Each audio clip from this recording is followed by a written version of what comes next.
అస్సలాము అలైకుం వరహమతుల్లాహి వబర్కాతు. ప్రవక్త ప్రవచనం కార్యక్రమంలో భాగంగా ఈనాటి హదీసు.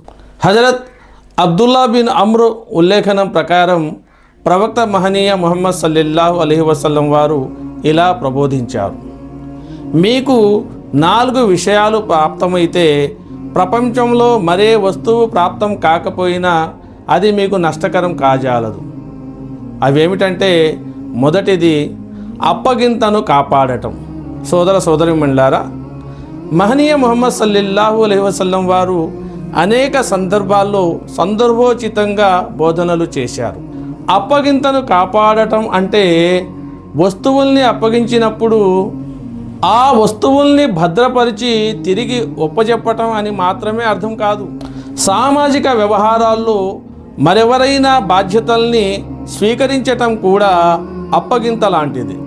దాన్ని సరిగ్గా నిర్వర్తించటం, రాగద్వేషాలకు అతీతంగా వ్యవహరించటం, తాను నిర్వర్తించలేకపోతే మంచితనంతో ఆ బాధ్యత నుండి వైదొలగటం అన్నీ చేరి ఉన్నాయి. అలాగే మాట, సంభాషణ, చర్చలు, విద్యా విజ్ఞానాలు కూడా అప్పగింత లాంటివి. వాటిని ఎక్కడ ఎలా అందరి శ్రేయంకై ఉపయోగించాలో అలానే వినియోగించాలి.